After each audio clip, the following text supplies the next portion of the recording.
பிரியமான சகோதர சகோதரிகளே, இன்றைய நாளிலே நாம் பார்க்க போகிற காரியம், அந்நிய பாஷையிலே பேசும் பொழுது நாம் தேவனோடு பேசுகிறோம் என்று அறிந்திருக்கிறோம். தேவனோடு பேசுகிறோம் என்கிற அந்த காரியத்தில் சில முக்கியமான குறிப்புகளை இந்த நாளிலே நாம் பார்க்க போகிறோம். அதாவது தேவனோடு பேசுவது என்பதில் நமக்கு என்ன தேவை என்று பார்க்கும் பொழுது, தேவன் நம்மோடு கூட அவருடைய பாஷையிலே பேசுவார் அல்லது பேச விரும்புகிறார் என்பதை இந்த நாளிலே நாம் கற்றுக்கொள்ளப் போகிறோம்.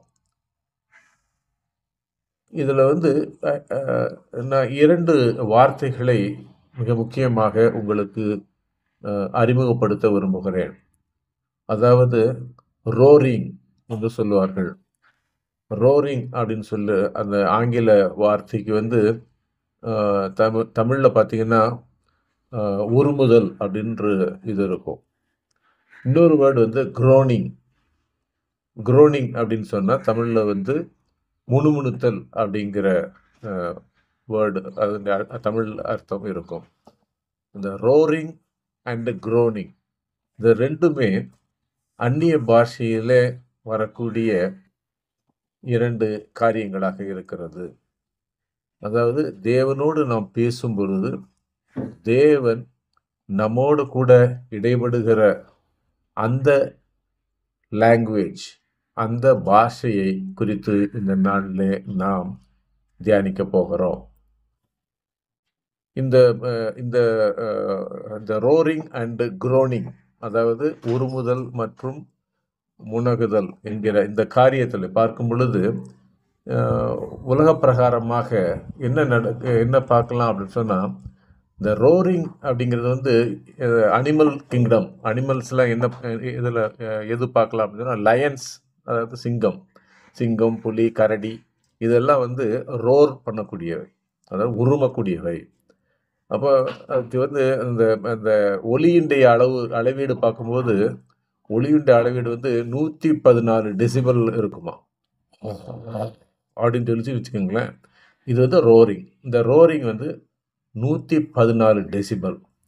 அதாவது அது அந்த சத்தம், அது உருமுச்சுன்னு சொன்னால், சிங்கம் உருமுச்சுன்னு சொன்னால் அது 5 மைல் தூரத்துக்கு அதனுடைய சத்தம் கேட்கும் என்று விஞ்ஞானம் சொல்லுகிறது.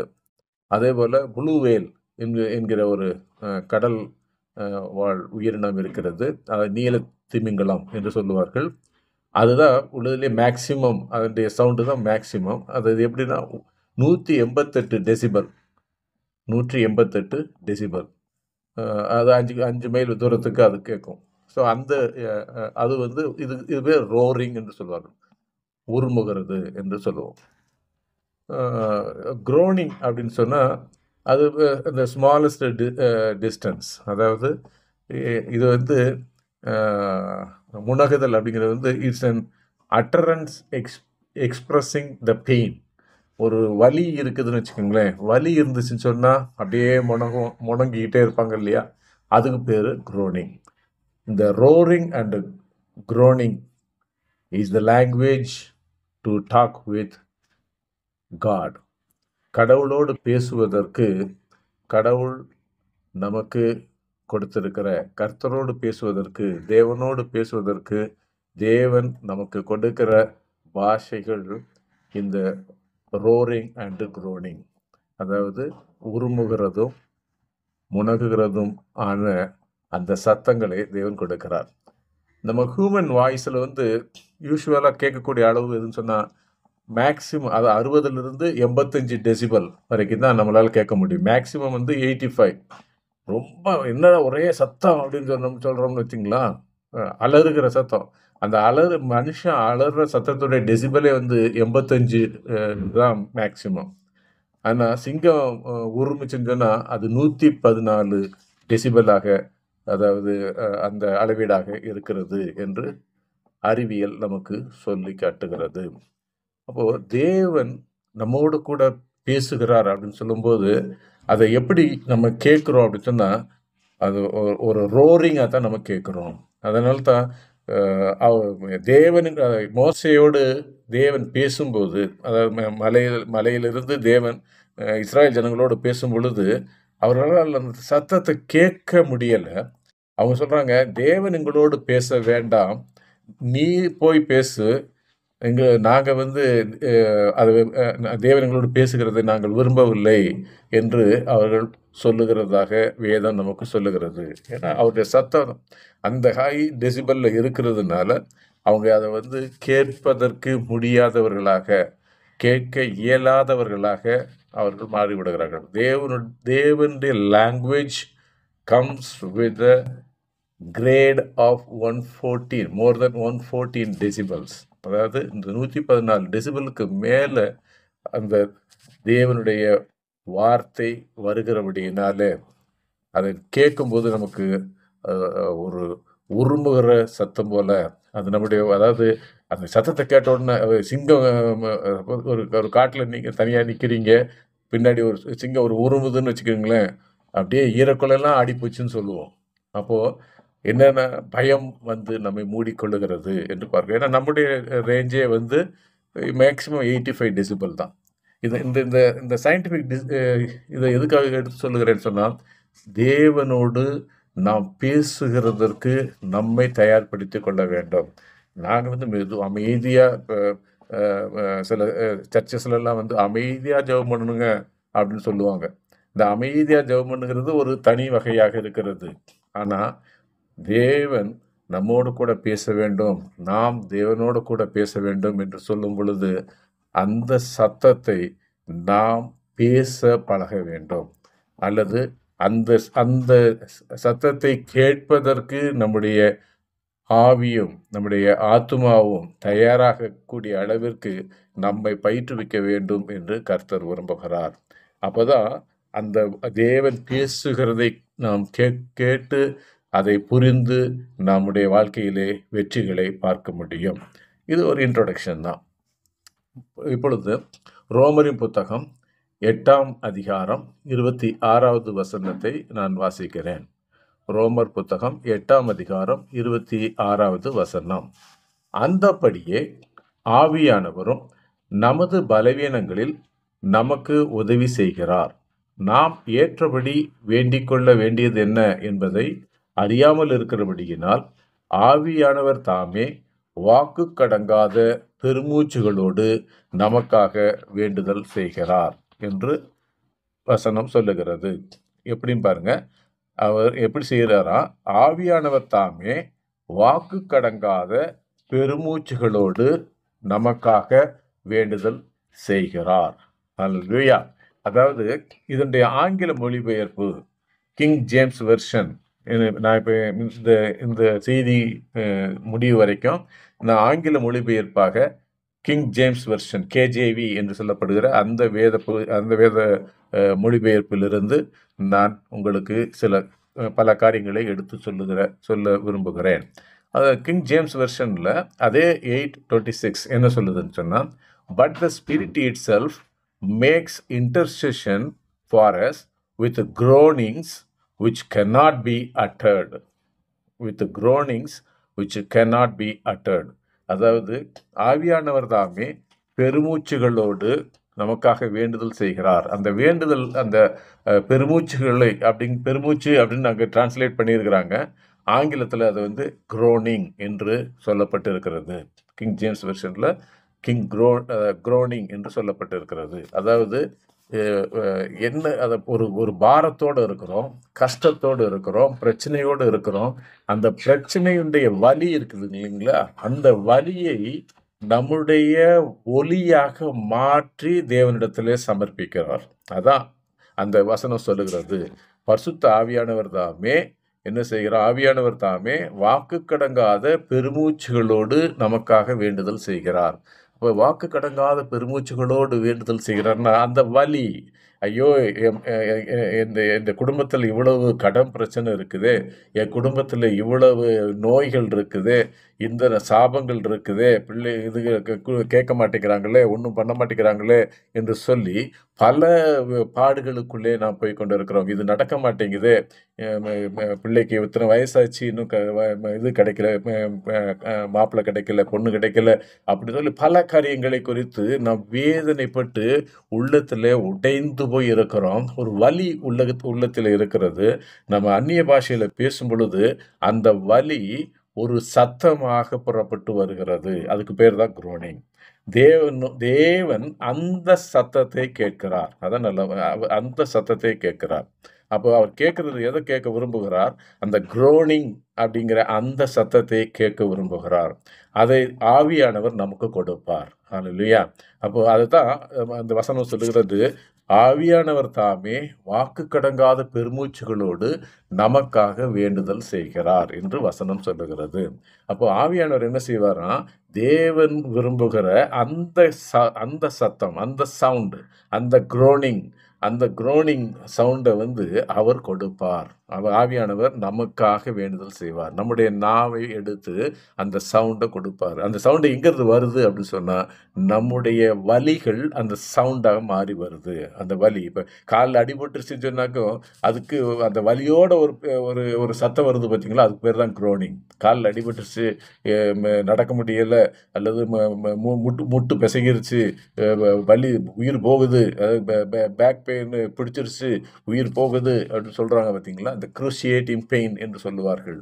அந்த பெயினை நம்ம டிரான்ஸ்லேட் பண்ணுறதுக்கு அதை நம்முடைய உணர்வுகளிலிருந்து வெளியே கொண்டு வருகிற அந்த சத்தத்துக்கு பேர் தான் குரோனிங்.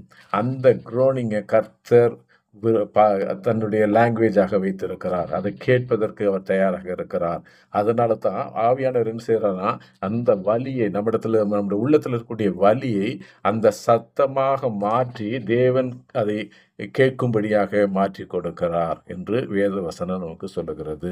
அப்போ ஒரு வலி இல்லாம ஜெபம் பண்ணோம்னு சொன்னா தேவன் அதை கேட்க போறது கிடையாது. அதான் அதில் உள்ள மிக பின்னாடி இருக்கக்கூடிய பாயிண்ட். அதாவது தேவன் என்னுடைய ஜெபத்தை கேட்கணும் அப்படின்னு சொன்னா, நான் எதற்காக ஜெபிக்கிறேனோ அந்த வலி என்னிடத்திலே இருக்க வேண்டும். ஆண்டவரே, எனக்கு எனக்கு கடன் பிரச்சனையை பார்த்துக்கொள்ளுங்க, கடனே இல்லாத என் கடன் பிரச்சனையை பார்த்துக்குங்க அப்படின்னு ஜெபம் பண்றான்னா, அதுல எந்த வலியுமே கிடையாது. அதாவது குடும்பத்துல எந்த பிரச்சனையுமே இல்லை, அந்த சமயத்துல இல்லை. ஆனா குடும்பத்துக்காக ஒருத்தர் ஜெபம் பண்றாருன்னு சொன்னாக்க அந்த ஜெபத்துல ஒரு வலி இருக்காது. அப்போ அந்த ஜெபம் யாரு இந்த குரோனிங்கோட ஒரு ஜெபம் எங்கிருந்து வரும், யாரிடத்துலேருந்து வெளியே வரும் அப்படின்னு சொன்னா, அந்த பலகீனத்திலே இருக்கக்கூடியவர்களுக்கு தேவன். அதனால தான் பவுல் சொல்றாரு, இந்த இது ஒன்று இருக்கட்டும்னு சொல்றாரு. அந்த குரோனிங் வரணும். பவுல்கிட்ட சொல்கிறாரு, அதாவது நான் என் சரீரத்தில் ஒரு முள் கொடுக்கப்பட்டு இருக்கிறது, நான் 3 முறை தேவனிடத்தில் கேட்டுக்கொண்டேன், ஆனால் தேவன் சொன்ன என் கிருபை உனக்கு போதும்னு சொல்லிட்டாரு. ஹல்லேலூயா! ஏன் போதும்னு சொல்லிட்டாரு? அந்த வலி இருக்கும்போது பவுல் என்ன ஜெபம் பண்ணாலும் அந்த வலியோடு ஜெபம் பண்ணுவார். The groaning will come. தேவன் அந்த ஜெபத்தை கேட்பார். அந்த ஜெபத்தை கேட்டு அதற்கு பதில் கொடுப்பார். அதனால தான் காயப்பட்டு இருக்கிறவர்கள், கஷ்டத்திலே, கஷ்டப்பாடுகளுக்கு மத்தியிலே தேவனுக்கு ஊழியத்தை செய்து கொண்டு இருக்கிறவர்கள் எல்லாருடைய வாயிலே இருந்தும் அந்த குரோனிங், the prayer will come with the groaning. அதாவது ஜெபமானது அந்த பெயினோட வரும் என்கிறபடியினால அவருடைய ஜெபம் கேட்கப்படும் என்று இந்த வேத வசனம் நமக்கு சுட்டி காட்டுகிறது. அடுத்ததாக யோபுவின் புத்தகம் 24ஆம் அதிகாரம் 12வது வசனம் இவ்வாறு சொல்லுகிறது. யோபுவின் புத்தகம் 12வது வசனத்தில் இவ்வாறு இந்த வசனம் இப்படி ஆரம்பிக்குது. ஊரில் மனுஷர் தவிக்கிறார்கள் என்று அந்த வசனம் ஆரம்பிக்குது. அதாவது தமிழ்ல மனுஷர் தவிக்கிறார்கள் அப்படின்னா, அந்த தவிப்பு அப்படிங்கிறது ஒரு பெயின். அந்த பெயின் அந்த தவிப்புல இருக்கிறவங்களுக்கு தான் தெரியும். அப்போ எப்படி உதாரணத்துக்கு சொல்லப்போனா, ஒரு ஏர்போர்ட்ல அல்லது ஒரு பஸ் ஸ்டாண்ட்லயோ நைட்டு நீங்க ஒரு இடத்துல இரவு ரொம்ப லேட் நைட்ல இறங்குறோம். அந்த இடத்துல கையில மொபைல் ஃபோன் இல்ல, கையில காசு இல்ல, எந்த சைடு போகணும்னு வழி தெரியாது. அப்போ ஒரு தவிப்பு வரும் பார்த்தீங்களா? அது பேர் தான் உண்மையான தவிப்பு. அந்த தவிப்புல இருக்கிறவங்களுக்கு தான் அந்த தவிப்பினுடைய சத்தம் வெளியே வரும். அல்லேலூயா. அந்த தவிப்புடைய சத்தம், தேவன் அந்த சத்தத்தை கேட்கிறவராக இருக்கிறார். அப்ப ஆங்கிலத்துல அது எப்படி போட்டிருக்குன்னு சொன்னா, men groan from out of the city. ஊரில் மனுஷர் தவிக்கிறார்கள் அப்படிங்கிறது இன்றைய ஆங்கில மொழிபெயர்ப்பு கிங் ஜேம்ஸ் வெர்ஷன்ல men groan from out of the city. அப்போ மனுஷர் ஊரில் மனுஷர் தவிக்கிறார்கள். அப்ப அந்த தவிப்புங்கிறது என்ன அப்படின்னு சொன்னா, அந்த தவிப்பு இது எப்படி சமாளிக்கிறது, இது எப்படி ஹேண்டில் பண்றது, ஐயோ இது இது இது இது இது கொஞ்சம் மாறுச்சுன்னு சொன்னா அவ்வளவுதான், வாழ்க்கையே போயிடுமே, பிரச்சனை ஆயிடுமே, அசிங்கப்பட்டு போயிடுவோமே. இதுக்கு பேர் தான் தவிப்பு. இந்த தவிப்போட கூட ஒரு ஜெபம் வரும் பொழுது தேவன் அதை கேட்கிறார். அதாவது அந்த குரோனிங் வித் குரோனிங், அது அந்த தவிப்பை தான் நமக்குள்ள இருக்கிற பரிசுத்த ஆவியானவர் அந்த தவிப்பை அந்த குரோனிங்கா மாற்றி தேவனிடத்திலே கொண்டு போகிறார். தேவன் அந்த சத்தத்தை கேட்கிறார். அல்லேலூயா. அதே போல எரேமியாவின் புத்தகம் 51வது அதிகாரம் 52வது வசனத்தை பார்க்கலாம். எரேமியா 51:52. அது என்ன சொல்லுகிறது என்றால், ஆகையால் கர்த்தர் சொல்லுகிறது என்னவென்றால், இதோ நான் அதன் விக்கிரகங்களுக்கு விரோதமாய் விசாரிக்கும் நாட்கள் வரும், அப்பொழுது அதன் தேசமெங்கும் கொலையுண்கிறவர்கள் கத்துவார்கள் என்று தமிழிலே இருக்கிறது. அதாவது ஆகையால் கர்த்தர் சொல்லுகிறது என்னவென்றால், இதோ நான் அதன் விக்கிரகங்களுக்கு விரோதமாய் விசாரிக்கும் நாட்கள் வரும், அப்பொழுது அதன் தேசமெங்கும் கொலையுண்கிறவர்கள் கத்துவார்கள். இது தமிழ்ல இருக்குது. அதாவது இதுல எங்க எந்த வேர்டு யூஸ் பண்றாங்க அப்படின்னு ஆங்கில மொழிபெயர்ப்புல பார்க்கும் பொழுது, கிங்ஸ் ஜேம்ஸ் வெர்ஷன்ல பார்க்கும்போது இந்த கடைசி லாஸ்ட் வேர்டு, அப்பொழுது தேசம் எங்கும் கொலை என்கிறவர்கள் கத்துவார்கள் அப்படின்னு சொல்லி தமிழ்ல இருக்குது. அங்க ஆங்கிலத்துல என்ன சொல்றாங்கன்னா, the wounded shall groan. wounded shall groan. அதாவது ஆண்டவர் விசாரிக்கும் போது எப்படி விசாரிக்கிறாரா, அந்த அவங்க கொலையுண்கிறவர்கள் கத்துவார்கள், அதாவது கொலை செய்யப்படுவார்கள் என்று தேவன் விசாரிக்கும் பொழுது அவர்கள் மரணத்தை சந்திப்பார்கள். தேவன் விசாரிக்கும் போது மரணத்தை சந்திப்பார்கள். தேவன் விசாரிக்கும் பொழுது அவங்க கஷ்டப்படுவாங்க. அதாவது எந்த அளவுக்கு கஷ்டப்படுவாங்கன்னா, மரணத்தை சந்திக்க வேண்டி வரும். அதை பார்த்து அதாவது செத்தவங்களை பார்த்து அடுத்து சாக போகிறோமே அப்படிங்கிறவங்க கத்துற ஒரு கத்து இருக்கு பார்த்தீங்களா, அதுக்கு பேர் தான் குரோன். அல்லேலூயா. அதுக்கு பேர் தான் குரோனிங். அதாவது மறுநாள் நியூஸ்ல பார்த்துட்டு ஓ இறந்துட்டாங்களா, ஓகே ஆர்ஐபி அப்படின்னு சொல்றது அல்ல. அதுக்கு பேரு குரோனிங் கிடையாது. ஆனா அந்த ஒருவர் கண்ணு முன்னாடி ஒருவர் சாகுறாரு, அடுத்து ஒரு வேளை நாமாக இருக்குமோ என்று பார்த்து பரிதவித்து கத்துகிற ஒரு சத்தம் இருக்கிறதே, அந்த சத்தத்துக்கு பேர் தான் குரோனிங். இந்த குரோனிங், அந்த சத்தத்தை தேவன் கேட்கிறார். அல்லேலூயா. அந்த சத்தத்தை தேவன் கேட்கிறார். அப்போ இதுதான் தேவன் ஆவியானவர் translate the pain into a language of God to God. அதாவது கர்த்தருடைய லாங்குவேஜாக மாற்றி அதை கர்த்தருக்கு சமர்ப்பிக்கிறார். அது நாவல இருந்து அதை கொடுக்கிறார். அப்போ நம்ம சாதாரணமா அந்நிய பாஷை பேசுகிறதுக்கும் இந்த சூழ்நிலைகளிலே பேசுகிற அந்நிய பாஷைக்கும் வித்தியாசம் உண்டு. அதாவது நம்ம உள்ளத்திலே தேவன் அந்த பாரத்தை கொடுப்பார். ஜெபிக்கிற மனுஷிக்கு தேவன் அந்த பாரத்தை கொடுப்பார். அந்த பாரத்தை எப்படி கொடுக்கிறாரு, அந்த நீங்க ஜெபிக்கும் போது அதாவது நாளைக்கு ஒரு பெரிய ஆக்சிடென்ட் நடக்க போகுதுன்னு வச்சுக்கிடுங்களேன். அப்போ அந்த ஆக்சிடென்ட் குறித்து உங்களுக்கு வெளிப்படுத்துவார். அந்த ஆவிக்குரிய மண்டலத்திலே உங்களுக்கு வெளிப்பாட்டை கொடுப்பார். அந்த வெளிப்பாட்டின் நிமித்தம் அதுல சிக்கிக்கொண்டு மரணத்தை சந்திக்க போகிற குரோனிங் ஸ்டேஜில் போகக்கூடிய அத்தனை பேருக்காகவும் இப்பொழுது உங்களை ஜெபிக்கும்படியாக அல்லது நம்மை ஜெபிக்கும்படியாக தேவன் ஆவியானவர் நமக்கு ஒரு லாங்குவேஜை கொடுப்பார். கர்த்தர் தேவனிடத்திலே நாம் அதை குறித்து முறையிடும்படியாக ஒரு லாங்குவேஜை கொடுப்பார். எப்படி எதுக்காக முறையிட சொல்றாரு? அது நடக்காதபடிக்கு, அந்த அந்த அந்த அந்த ஆபத்து வராதபடிக்கு, அந்த நஷ்டம் வராதபடிக்கு, அந்த பிரச்சனை வராதபடிக்கு, அந்த அந்த மரணம் வராதபடிக்கு, அந்த சூழ்நிலை வராதபடிக்கு நாம் ஜெபிக்கும்படியாக ஆவியானவர் நமக்குள்ளே அந்த லாங்குவேஜ், அந்த குரோனிங்கை நமக்கு கொடுக்கிறார். அப்போ சாதாரணமாக பேசக்கூடிய அந்த அந்நிய பாஷையிலிருந்து இது வித்தியாசமான ஒரு பாஷையாக மாறி நம் நாவிலிருந்து வெளியே வருகிறது. ஆவியானவர் தாமே அந்த அந்த லாங்குவேஜை கொடுக்கிறார், அந்த அந்நிய பாஷையை கொடுக்கிறார். அந்த அந்நிய பாஷை நம்ம சாதாரணமாக பேசுகிற அந்நிய பாஷையை போன்றது அல்ல. இது வித்தியாசமானது. இந்த தேவனிடத்துல நம்முடைய பலகீனத்தை, நம்முடைய பிரச்சனையை, நம்முடைய தவிப்பை, நம்முடைய பாடுகளை, நம்முடைய அழுகையை, நம்முடைய குறைவுகளை முறையிடுகிற ஒரு சத்தமாக தேவனிடத்திலே அதை ஆவியானவர் நம்முடைய நாவின் மூலமாக கொண்டு போகிறார் என்பதை நாம் அந்த வேளையிலே புரிந்து கொள்ள வேண்டும். ஏன் திடீர்னு லாங்குவேஜ் மாறுது? அதாவது அந்நிய பாஷை பேசிக்கொண்டே இருக்கிறோம். அந்நிய பாஷை பேசிக்கிட்டே இருக்கும்போது திடீர்னு அந்த லாங்குவேஜ் அப்படியே மாறுது. உங்களுக்கு அப்படியே அழுகையா வருது. அழுகையோட கூட நீங்க அதை பேசிக்கிட்டே இருக்கிறீங்க. அப்போ அந்த அந்த லாங்குவேஜ் மாற மாற மாற மாற மாற மாற அப்போ உங்களுக்கே திடீர்னு வந்துடும். உண்மையாவே நம்ம அந்நிய பாஷை தான் பேசுறோமா? ஏன் நம்ம ஆரம்பிக்கும் போது இப்படிலாம் ஆரம்பிச்சோம், இப்போ வந்து லாங்குவேஜ் வேற மாதிரி போகுது, ஏன் இப்படி போகுது, எனக்கு புரியலையே என்று சொல்லி நீங்கள் இருப்பீர்களே. ஆனால் இன்றைக்கு கர்த்தர் உங்களுக்கு வெளிப்படுத்தி கொடுக்கிறார். நீங்கள் தேவனோடு பேசுகிறீர்கள். தேவன் அந்த பாரத்தை உங்கள் உள்ளத்திலே வைத்திருக்கிறார். பரிசுத்த ஆவி, உங்களுக்குள்ள இருக்கிற பரிசுத்த ஆவியானவர் அந்த பாரத்தை, அந்த அந்த அந்த பிரச்சனையை, அந்த தவிப்பை லாங்குவேஜாக மாற்றி, தேவனுடைய லாங்குவேஜாக மாற்றி சமர்ப்பிக்கிறார், தேவனிடத்திலே சமர்ப்பிக்கிறார் என்பதை நாம் புரிந்து கொள்ள இந்த நாளிலே கர்த்தர் நமக்கு வெளிப்படுத்தி தருகிறார். எசேக்கியேல் புத்தகம் 30ஆம் அதிகாரம் 24வது வசனம்.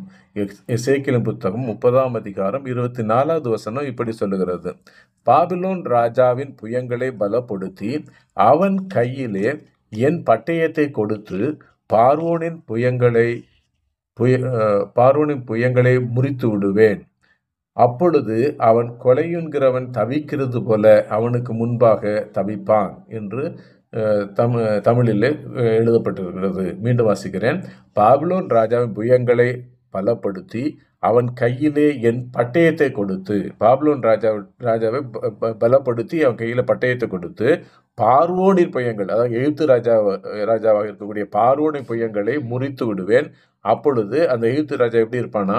கொலையுண்கிறவன் தவிக்கிறது போல அவனுக்கு முன்பாக, யாரு? பாபிலோன் ராஜாவுக்கு முன்பாக அவன் தவிப்பான் என்று எசேக்கியேல் 30:24 சொல்லுகிறது. அதாவது தேவன் என்ன செய்வானா? ஒரு ராஜாவை பலப்படுத்தி இன்னொரு ராஜாவை காலி பண்ணுவார். அல்லேலூயா. அதாவது பாபிலோன் ராஜாவை பலப்படுத்தி யார் இது பண்றாரு? பார்வோன் ராஜா, அதாவது எகிப்தின் ராஜாவை அவர் கொலையுண்ண பண்ணுவார். அப்போ அவன் அந்த கொலையுண்ண பண்ணுவார் அப்படின்னு சொன்னா அவன் என்ன செய்வானா?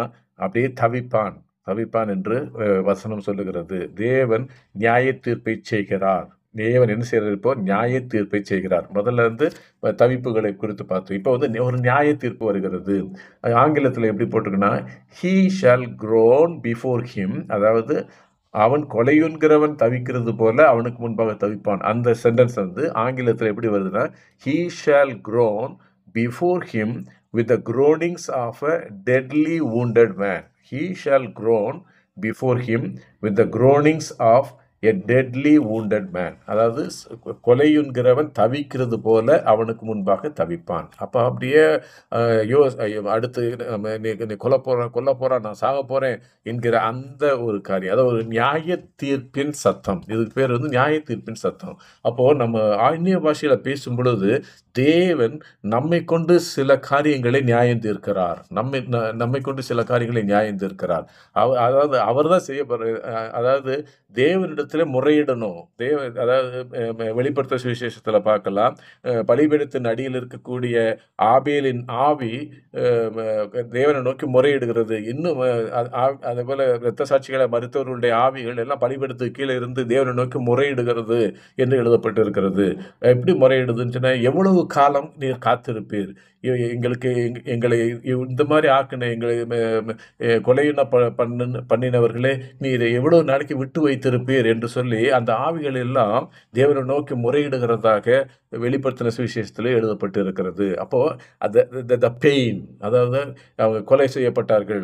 அப்போ கொலை செய்யப்பட்டு அவங்க அங்கே பலிபீடத்துக்கு கீழே அவங்க இருக்கிறாங்க அப்படின்னு சொன்னால், அந்த பெயின், இன்னும் தேவனுக்காக உயிரை கொடுத்திருந்தாலும் அது கொலையிடப்பட்ட அந்த பெயின் வந்து அவர்களை விட்டு எடுபடவில்லை. அந்த சத்தம், அந்த சத்தத்தை தேவன் அவர்கள் பரிசுத்த ஆவியானவர் அவர்களுடைய தவிப்பை, அது இன்னும் ஏன் பழி வாங்காமல் இருக்கிறீங்க, இன்னும் ஏன் பழி வாங்காமல் இருக்கிறீங்க என்று கேட்கக்கூடிய ஆத்துமாக்களுடைய சத்தத்தை பரிசுத்த ஆவியானவர் டிரான்ஸ்லேட் பண்ணி தேவனிடத்திலே கொண்டு போகிறார்.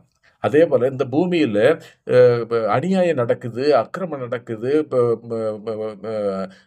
இது கேட்கறதுக்கே ஆள் இல்லையா என்று இருக்கக்கூடிய நிறைய காரியங்கள் இருக்கிறது. அப்போ இதை குறித்து தேவ பிள்ளைகள் ஒரு பாரத்தோடு ஜெபிக்க வேண்டும் என்று விரும்புகிறார். அந்த காரியங்கள் மேலே நியாய தீர்ப்பை செலுத்த வேண்டும் என்று தேவன் விரும்புகிறார். தேவன் வந்து மனுஷருக்கு, தம்முடைய தீர்க்கதரிசிகளுக்கு வெளிப்படுத்தாமல் எதையும் செய்கிறதில்லை என்று வேதம் சொல்லுகிறது. அப்போ அந்நிய பாஷை பேசக்கூடிய ஒவ்வொருவரையும் தேவன் தீர்க்கதரிசிகளாக பார்க்கிறார். அப்போ அந்த தீர்க்கதரிசியிடத்திலே வந்து பேச சொல்லுகிறார். அதாவது இந்த நியாய தீர்ப்பை நீ பேசு என்று சொல்லுகிறார். அதுக்கு தான் ஆவியானவர் என்ன செய்கிறார்? தீர்க்கதரிசியாக தேர்ந்தெடுக்கப்பட்டிருக்கிற உங்களையும் என்னையும் நம்முடைய நாவை கண்ட்ரோல் பண்ணி இந்த நியாய தீர்ப்பை செலுத்தும்படியாக தேவனிடத்திலே நாம் முறையிட சொல்லுகிறார். அதான் கொலை என்கிறவன் தவிக்கிறது போல தவிப்பான். அப்போ உங்க லாங்குவேஜ் என்ன ஆகுது? திடீர்னு மாறுது. நீங்க சாதாரண அந்நிய பாஷை பேச ஆரம்பிச்சிங்க, திடீர்னு வந்து பயங்கரமா ஒரு அந்நிய பாஷை, அதோட டெசிபல் சத்தம் வந்து முணுமுணுன்றதுலேருந்து பயங்கரமா வைப்ரேட்டிங்கா போகுது. அது ரொம்ப சத்தம் சவுண்டு கூடுது. உங்களால் கண்ட்ரோல் பண்ண முடியலை அப்படின்னு சொன்னா, தேவன் உங்கள் மூலமாக நியாய தீர்ப்பை செய்கிறார். உங்கள் மூலமாக நியாய தீர்ப்பை செய்கிறார் என்பதை அந்த வேளையிலே நீங்கள் புரிந்து கொள்ள வேண்டும். ஹல்லேலூயா. கர்த்தர் விரும்புகிறார், புரிந்து கொள்ளுங்கள் என்று கர்த்தர் விரும்புகிறார். சரி, இதுல வந்து இது ஒரு வகை. இதெல்லாம் குரோனிங், அந்த அதாவது அது ஒரு pain, the utterance of the experiencing the pain, அதாவது வலிகளை வெளிப்படுத்துகிற காரியம். அடுத்ததாக ரோரிங்னா உருமுகிறது.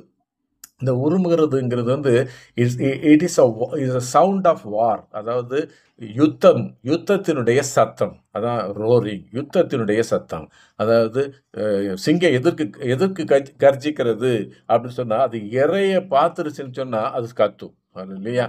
இறைய பார்த்த உடனே அதுக்கு ஒன்று சந்தோஷத்தில் கத்தும், அல்லது அந்த இறைய அடித்ததுக்கப்புறம் அடிச்சுட்டேன் அப்படின்னு கத்தும். அதுதான் அந்த ரோரிங் என்று சொல்லுவார்கள். அப்போ யுத்தத்துக்கு போகிறதுக்கு முன்னாடியே அது சவுண்டு கொடுக்கும், யுத்தத்தில் ஜெயித்த பிறகும் அது சத்தம் கொடுக்கும். அதுக்கு பேர் தான் ரோரிங். அப்போது நாம் தேவனுடைய பிள்ளைகளாக இருக்கக்கூடிய நாம் கர்த்தர் நம்மை யுத்தசாலிகளாக வைத்திருக்கிறார், யுத்தம் செய்கிறவர்களாக, யுத்த வீரர்களாக வைத்திருக்கிறார். அப்போ நம்ம எதிரிக்கு எதிராக போருக்கு போவதற்கு நம்ம என்ன செய்யணும்? we have to roar before the Lord. அதுதான் ஆவியானவர் செய்கிறார்.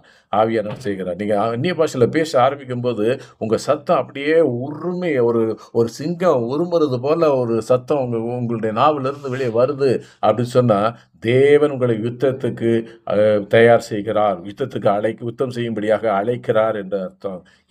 எதுக்கு யுத்தம்? சத்துருவானவன் அவன் கர்ஜிக்க சிங்கம் போல யாரை விழுங்கலாம் என்று வகை தேடி தெரிகிறான் என்று வசனம் சொல்லுகிறது. எப்படி வர்றான்? எதிரியானவன் கர்ஜிக்கும் சிங்கம் போல வருகிறான். அவன் ஒரிஜினல் சிங்கம் கிடையாது.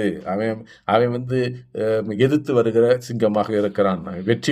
அவன் வெற்றி கொள்ள போவதில்லை. ஆனா அவனை வெற்றி கொள்ளணும். அவன் வர்றவனே சிங்கம் போல வர்றான்னு சொன்னான். எதிர்த்து வர்றவனே சிங்கம் போல வர்றான்னு சொன்னா, அவனை எதிர்த்து சண்டையிட நிற்கக்கூடிய நாம் அவனை விட வலிமை உள்ள சிங்கங்களாக அவனை ஃபேஸ் பண்ண வேண்டும் என்று கர்த்தர் விரும்புகிறார். ஹல்லேலூயா.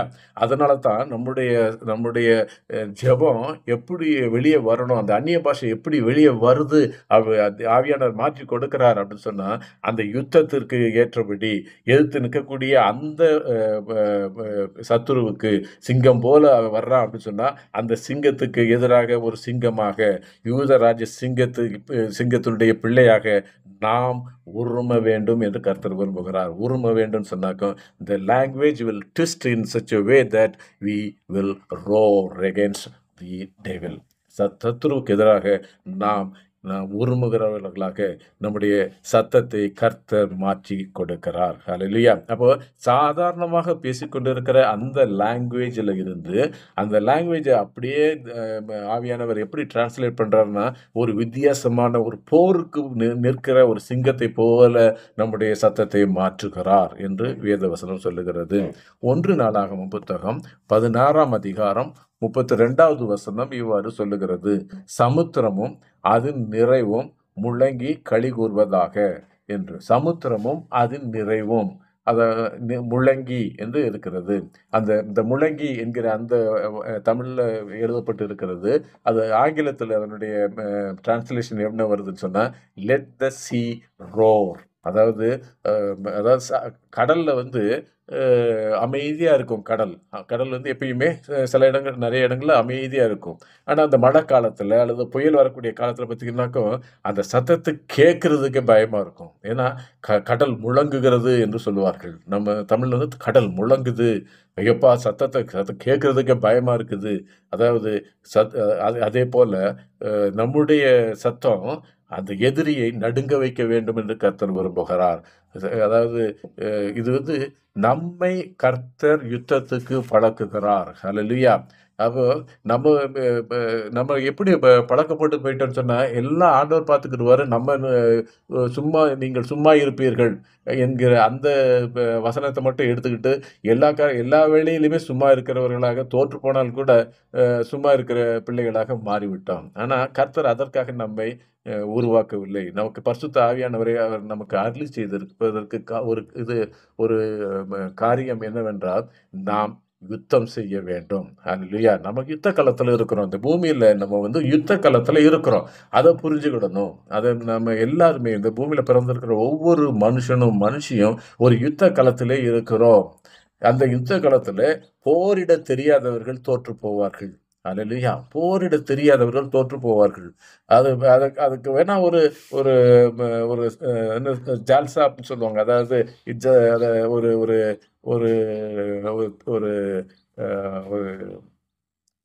ஒரு வார்த்தை, அதாவது சமாளிக்கிறதாக நம்ம ஆண்டவருடைய சித்தம், அவ்வளோதான், என்ன பண்ணுறது அப்படின்னு சொல்லக்கூடியதெல்லாம் ஒரு சமாளிப்பாக போகிறது. ஆனால் கர்த்தர் என்ன செய்கிறார்? நீ ஜெயிக்க வேண்டும் என்று விரும்புகிறார். நீங்களும் நானும் ஜெயிக்க வேண்டும் என்று விரும்புகிறார். சத்துரு வருகிறார். அதுதான் உங்களுக்கு பரிசுத்த ஆவியை தருகிறேன்னு சொல்கிறார். அதாவது இயேசு உயிர்த்து விட்டார். அதாவது சிலுவையில் அறியப்பட்டு மரித்து இப்பொழுது உயிர்த்து விட்டார். உயிர்த்த உடனே இப்போ நான் உயிர்த்துட்டேன், அதனால நீங்கள் எல்லாரும் தைரியமாக நீங்கள் என்ன வேணாலும் பண்ணலாம் அப்படின்னு அவங்கள்ட்ட சொல்லலை. அவர் என்ன சொல்லுகிறார்? பரலோகத்திலிருந்து வரும் பலனால் தரிப்பிக்கப்படும் வரை நீங்கள் எருசலேமை விட்டு விலகாதிருங்கள் என்று சொல்லுகிறார். எதுக்காக அவர் சொல்லணும்? அந்த வல்லமை வரணும் என்று ஏன் அவர் சொல்லணும்? குறிப்பாக ஏன் அதை சொல்லணும்? அந்த வல்லமை வர்ற வரைக்கும் எருசலேமை விட்டு வெளியே போகாத என்று ஏன் சொல்லணும்? ஏன்னு சொன்னால், அந்த வல்லமை வந்தால் தான் எதிரியை எதிர்த்து நிற்க முடியும், அல்லது எதிரியை எதிர்த்து நிற்க வேண்டும் என்று விரும்புகிறார். கர்த்தர் விரும்புகிறார். அப்போ அதுக்காகத்தான் பரிசுத்த ஆவியை பெற்றுக்கொள்ளுங்கள் என்று சொல்லுகிறார். ஒவ்வொருத்தர் அவர் நான் அதுக்காக வாஞ்சியா இருக்கிறேன் சொல்றாரு. அது இப்பொழுதே இறங்கி வரணும்னு நான் விரும்புகிறேன் என்று கர்த்தர் சொல்லுகிறார், இயேசு சொல்லுகிறார். அப்போ அவருடைய ஆசை என்னன்னா, ஒவ்வொரு மனுஷனும், அந்த பூமியில இருக்கக்கூடிய ஒவ்வொரு மனுஷனும் பரிசுத்த ஆவியை பெற்றுக்கொள்ள வேண்டும். அந்த பரிசுத்த ஆவியின் மூலமாக எதிரியை முறியடிக்கணும். ஹல்லேலூயா! அதுக்கு தான் நம்மள அபிஷேகம் பண்ணி இருக்கிறார். அப்போ எனக்கு பரிசுத்த ஆவியானவர் எனக்கு கிடைச்சிருக்கிறாரு. என்னை நிரப்பி இருக்கிறாரு. எனக்கு போதும். அவ்வளவுதான். அது நான் இப்ப ஒரு 10 நிமிஷம் அந்நிய பாஷை பேசுவேன். அதுக்கப்புறம் நான் பாட்டுக்கு என் வேலைய பார்ப்பேன். அப்படின்னு சொன்னா, உங்களுடைய ஐஸ்வரியத்தை அவன் திருடுவான். உங்க சுகத்தை அவன் திருடுவான். உங்களுடைய அமைதியை திருடுவான். சமாதானத்தை திருடுவான். எல்லாத்தையும் பிசாசு திருடி திருடி போயிட்டே இருப்பான். இது கர்த்தருக்கு சித்தமானால் அது திரும்ப வரும். நம்ம சொல்லிக்கிட்டு உட்கார்ந்திருக்க வேண்டியதுதான். ஏன்னா எதிர்த்து போரிடாமல் இருப்பதே ஒரு பெரிய பாவமாக மாறிவிடுகிறது. சங்கீதம் 46:3 இவ்வாறு சொல்கிறது. அதன் ஜலங்கள் கொந்தளித்து பொங்கி என்று இருக்கிறது. அதன் ஜலங்கள் கொந்தளித்து பொங்கி, அதாவது though the waters thereof roar, though the waters thereof roar, அதாவது ஜலம் பொங்குகிறது. எப்படி? அதாவது இயேசு சீடர்களோடு கடலில் போய் கொண்டு இருக்கிறார். அவர் அடித்தளத்தில் தூங்கி கொண்டு இருக்கிறார். கடல் என்ன செய்கிறது? கொந்தளிக்கிறது என்று வேதவசனம் சொல்லுகிறது. அதாவது இட் ரோர்ஸ், அதாவது கடல் ரோர் பண்ணுது அப்படின்னு சொன்னா, கடலில் இருக்கக்கூடிய ஆவிகள் இப்பொழுது சீடர்களுக்கு எதிராகவும் இயேசுவுக்கு எதிராகவும் போரிடும்படியாக வருகிறது. அப்போ இயேசு எழுந்து என்ன செய்யறாராம்? அது அந்த வசனத்தை பார்த்தீங்கன்னா என்ன சொல்லப்பட்டிருக்கிறது?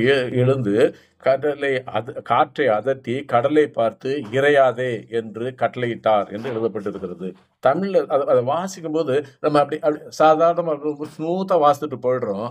ஆனா அங்கே தேவன் அந்த கடலை பார்த்து கர்ஜித்தார் என்று அதை பார்க்க வேண்டும். அந்த அவர் சொன்ன சத்தத்துல அது என்ன ஆயிடுச்சுன்னா, கடல் ஆடி அடங்கி போய்விட்டது. அப்படி நடுங்கிருச்சு.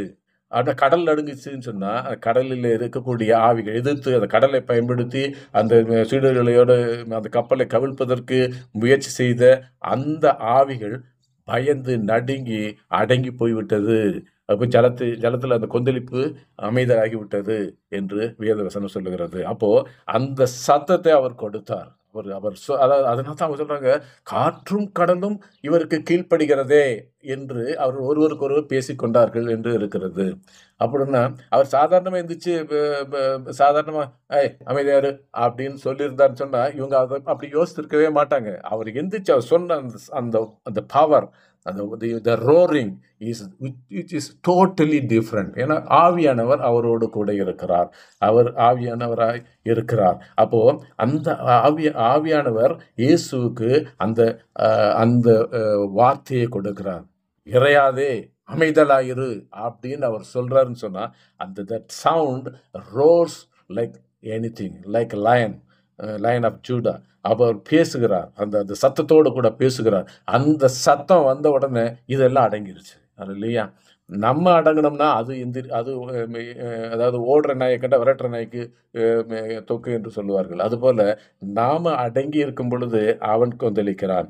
நாம் எதிர்த்து நிற்கும் பொழுது அவன் அடங்கி போகிறான்.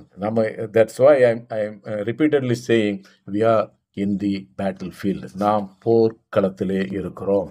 நாம் போர் செய்ய கர்த்தரால் அழைக்கப்பட்டு இருக்கிறோம். சங்கீதம் 104 21 இவ்வாறு சொல்லுகிறது. பாலசிங்கங்கள் இரைக்காக கர்ஜித்து தேவனால் தங்களுக்கு ஆகாரம் கிடைக்கும்படி தேடும்.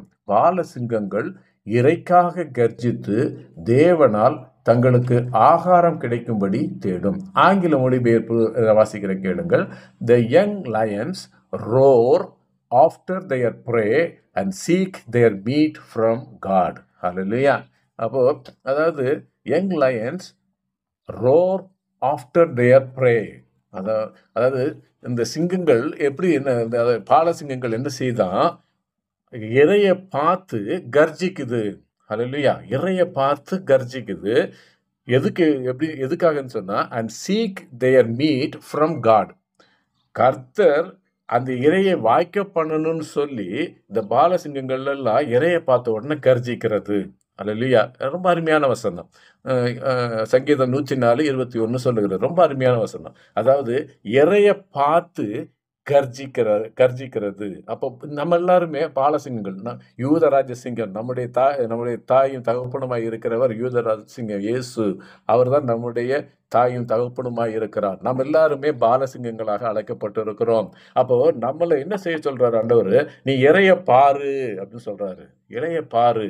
இரைய பார்த்து பாலசிங்கங்கள் என்ன செய்யணுமா? Roar after their pray. அதாவது அதை பெற்றுக்கொள்ளும்படியாக கர்ஜிக்க வேண்டும்.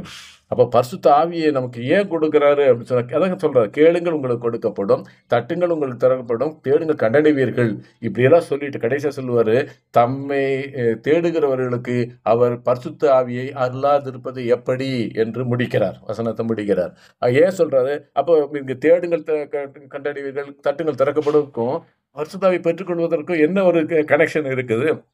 அதுதான் அந்த கனெக்ஷனை தான் இந்த வசனம் சொல்லுகிறது. நீ இறைய பார்த்துட்டியா? You are called to be young lion. நீ ஸோ உன்னுடைய இறையை நீ பார்த்துட்டேன்னு சொன்னா இது கர்ஜி. அதை அதை அதை அது உனக்கு வேணும்னு சொல்லி நீ அதுக்காக நீ எழும்பி உரிமை அதை பெற்றுக்கொள்ளும்படியாக தேவனிடத்துல முறையிடு. நீ பாரு, உன்னுடைய இறைய பாரு, உன்னுடைய தேவையை பாரு. இதுதான் எனக்கு தேவை.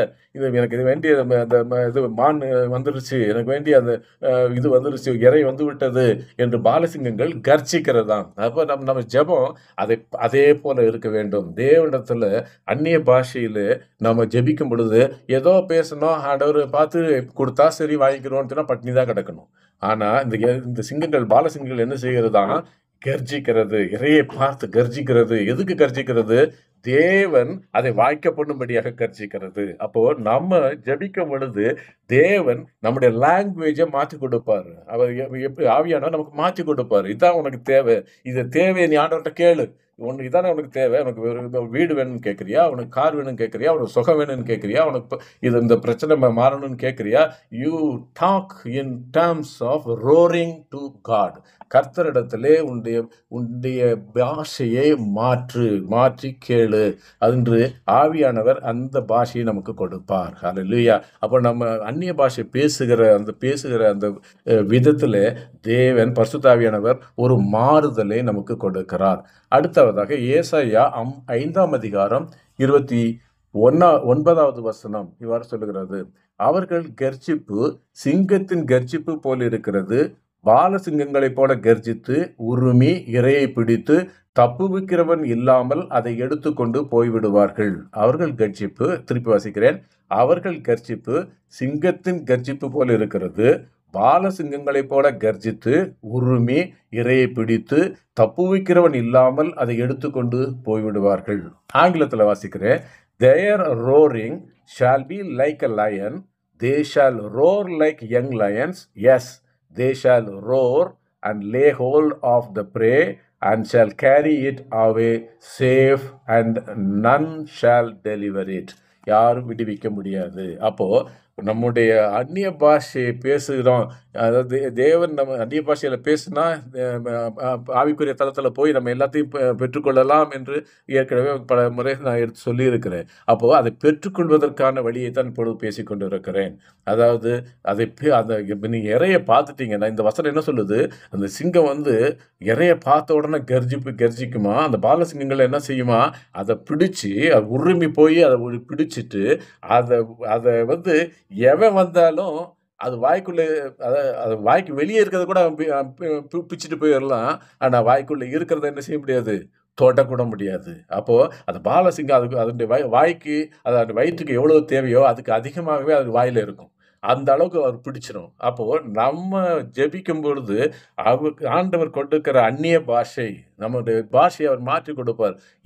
இந்த இது எனக்கு வேணும் ஆண்டவரே அப்படின்னு சொல்லி நம்ம பிடிக்கிற பிடி இருக்குது பார்த்தீங்களா? அதுக்கு பேர் தான் ரோரிங். அதை ஆண்டவர் எதிர்பார்த்து காத்திருக்கிறார், கொடுப்பதற்கு எதிர்பார்த்து காத்திருக்கிறார். அந்த ரோரிங்கோட அந்த ஒரு முழக்கத்தோட நம்முடைய அந்நிய பாஷையை நம்ம பேசுவோமானால், ஆண்டவரே எனக்கு இந்த காரியம் எனக்கு வேணும் அப்படின்னு சொல்லி நாம் பேசும் பொழுது, அந்த அந்நிய பாஷையை பேசும் பொழுது கர்த்தர் அதை நமக்கு வாய்க்க பண்ணுகிறார் என்று வேத வசனம் நமக்கு சுட்டி காட்டுகிறது. அப்போ இப்போ இந்த ரோரிங் குரோனிங் என்று சொல்லுகிறோமே, அப்போ கர்த்தர் இப்படியெல்லாம் செய்வாரா என்று நாம் யோசிக்கக்கூடும். ஏசாயா 42:13. ஏசாயா புத்தகம் 42ஆம் அதிகாரம் 13வது வசனம் இவ்வாறு சொல்லுகிறது: கர்த்தர் பராக்கிரமசாலியைப் போல் புறப்பட்டு யுத்த வீரனைப் போல் வைராக்கியம் மூண்டு முழங்கி கர்ஜித்து தம்முடைய சத்துருக்களை மேற்கொள்ளுவார். அல்லேலூயா. கர்த்தர் என்ன செய்வாராம்? அதாவது தேவனை குறித்து தான் பேசப்பட்டு இருக்கிறது. நான் இப்ப இவ்வளவு நேரம் நம்ம என்ன செய்யணும்னு சொல்லிட்டு இருக்கிறேன். நம்ம செய்யறது எல்லாமே யூதராஜ சிங்கம் நம்ம எல்லாம் பாலசிங்கம் போல இருக்கிறோம். அப்ப பாலசிங்கங்கள் என்ன செய்யும் அப்படிங்கறத தான் நான் இவ்வளவு நேரம் சொல்லிட்டே இருக்கிறேன். இப்போ கர்த்தர் என்ன செய்கிறார் என்பதை இந்த வசனம் சொல்லுகிறது. கர்த்தர் எப்படி செய்யறாரா? பராக்கிரமசாலியை போல புறப்பட்டு யுத்த வீரனை போல் வைராக்கியம் உண்டு முழங்கி கர்ஜித்து தம்முடைய சத்துருக்களை மேற்கொள்ளுவார். ஹல்லேலூயா. அப்போ அவர் கெத்செமனேல அவருடைய ஜெபம் எப்படி இருந்துச்சுன்னு சொன்னா, ஒரு முழக்கமாக இருந்தது. கர்ஜிக்கிறவராக இருந்தார். அவர் யூதராஜ்ய சிங்கமாக அந்த இடத்துல இருந்தார். அவர் ஐயோ சிலுவை மரணமா அப்படின்னு சொல்லி அவர் அழுது புலம்புகிற மனுஷனாக அங்கே இல்லை. நல்லா புரிஞ்சுக்கிடுங்க. அவர் அங்க அழுது புலம்புகிறவராக இல்லை. அப்படிதான் வேதவசனம் நமக்கு சொல்லுகிறது. அவர் தம்முடைய பாடுகளை நினைத்து கலங்குகிறவராக இல்லை. அவர் என்ன செய்யறாரா? முழங்கி கர்ஜித்து தம்முடைய சத்துருக்களை மேற்கொள்ளுவார் என்று எழுதப்பட்டிருக்கிறது. இந்த வசனம் தான் கெத்செமனேல நிறைவேறியது. அவர் முழங்கினார். அங்க பிதாவுடைய சமூகத்துல போய் அவர் முழங்கினார். இது நடக்கணும், எப்படி நடக்கணும், அது என்னென்ன நடக்கணும், எல்லாவற்றையும் அவர் முழங்கினார் என்று வேத வசனம் நமக்கு சொல்லிக் கொண்டிருக்கிறது. அப்போ இந்த பாத்திரம் அகலக்கூடுமானால் அப்படின்னு ஜெபம் பண்ணாரு அப்படின்னு சொன்னா, இந்த பாத்திரம் என்று அவர் சொல்லக்கூடியது இந்த வேதனை என்னை விட்டு போகணும் அப்படிங்கிறதுக்காக இல்லை. இதற்கு மாற்று எதுவும் இருக்குமானால் அதையும் அவர் ஃபேஸ் பண்றதுக்கு தயாராக இருக்கிறார். அல்லேலூயா. அதையும் ஃபேஸ் பண்றதுக்கு தயாராக இருக்கிறார். ஏன்னா விடுதலைக்காக, நம்முடைய விடுதலைக்காக, நம்ம ஒவ்வொருவருடைய விடுதலைக்காக, மனுக்குலத்தினுடைய விடுதலைக்காக அவர் அங்கே கர்ஜிக்கிறவராக இருந்தார். அப்போ அந்த கர்ஜிப்புல தான் இந்த பிளான் மாறுமானால், மாறக்கூடுமானால் அதற்கும் அவர் தயாராக இருந்தார். இந்த பாத்திரம் என்னை விட்டு அகலட்டும் என்று அவர் சொல்லும் பொழுது, அவர் இந்த தேவன் என்ன திட்டத்துக்கு அவரை அழைத்தாலும் அதற்கு அவர் தயாராக இருக்கிறார். He is actually groaning he is roaring and groaning at Gethsemane.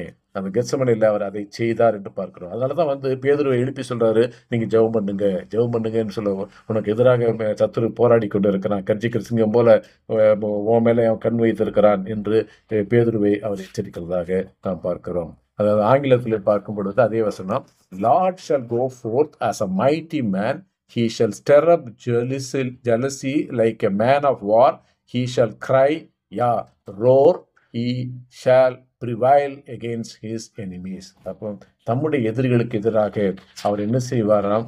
சத்துருக்களை மேற்கொள்வார். முழங்கி கர்ஜித்து தம்முடைய சத்துருக்களை மேற்கொள்வார் என்று சொல்லப்பட்டிருக்கிறது. ஏசாயா 59:11வது வசனம் இவ்வாறு சொல்கிறது: நாங்கள் அனைவரும் கரடிகளைப் போல உருமி புறாக்களைப் போல கூவிக்கொண்டிருக்கிறோம், நியாயத்து காத்திருந்தோம், அதை காணோம். அதாவது ஆங்கிலத்துல, we roar all like bear and mourn sore like doves, and we look for judgment, but there is none. அப்போ நாங்க அனைவரும் கரடிகளை போல உரிமை கொண்டிருந்தோம். அதாவது that is a war. அப்ப நமக்கு எதிராக ஒரு சத்துரு வருகிறான்னு சொன்னா நம்ம அந்நிய பாஷையிலே போரிட வேண்டும் என்பதை இந்த வசனம் நமக்கு சுட்டி காட்டுகிறது. எரேமியா 25:30, கர்த்தர் உயரத்திலிருந்து கர்ஜித்து தமது வாசஸ்தலத்திலிருந்து தம்முடைய சத்தத்தை காட்டி தம்முடைய தாவரத்துக்கு விரோதமாய் கர்ஜித்து என்று எழுதப்பட்டிருக்கிறது. என்ன செய்யறாராம்? கர்த்தர் உயரத்திலிருந்து கர்ஜித்து தமது பரிசுத்த வாசஸ்தலத்திலிருந்து தம்முடைய சத்தத்தை காட்டி தம்முடைய தாவரத்துக்கு விரோதமாய் கர்ஜித்து என்று எழுதப்பட்டிருக்கிறது. பாருங்க, அப்போ கர்த்தரே அந்த ஒரு சூழ்நிலையை அவர் என்ன செய்யறாரா? கர்ஜிக்கிறார் அப்படின்னு சொன்னா அதை சந்திப்பதற்கு தம்மை தயார்படுத்துகிறார். அந்த போரிடுவதற்கு அவர் தயாராக இருக்கிறார். அவருடைய பிள்ளைகளாய் இருக்கிற நாம் என்ன செய்யணும்? அதை அதை விட பல மடங்கு தயாராக இருக்க வேண்டும்.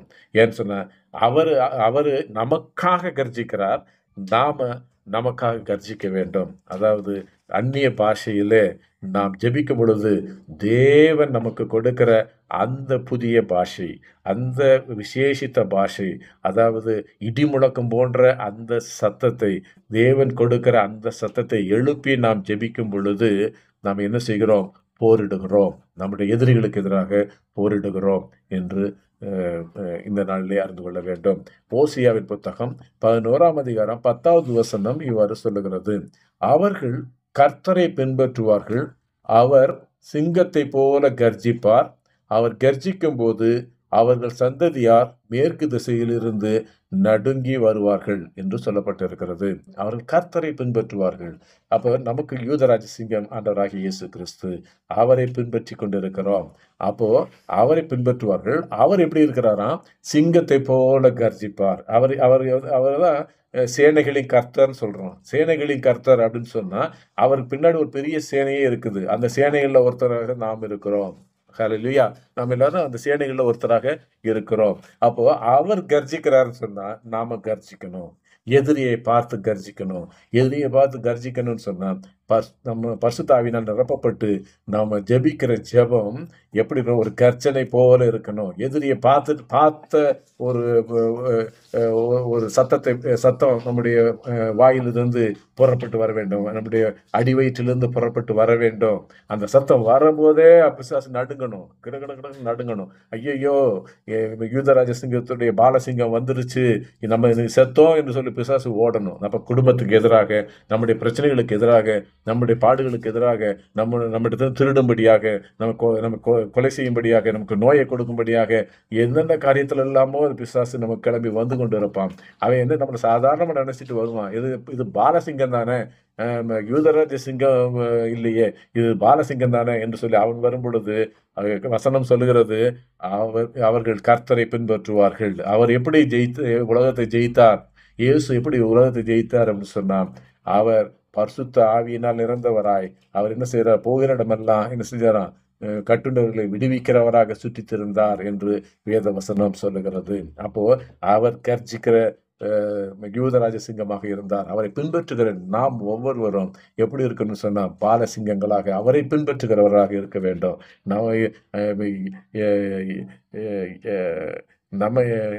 நம்மை காத்துக்கொள்வதற்கே நம்ம கஷ்டப்படுகிறவர்களாக இருக்கக்கூடாது.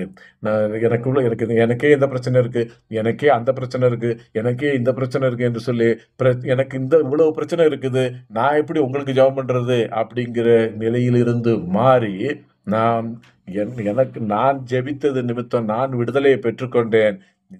அந்நிய பாஷையிலே நான் முழங்கி ஜெபித்து எதிரியை மேற்கொண்டேன். இப்பொழுது உங்களுக்காக ஜெபிக்கிறேன்.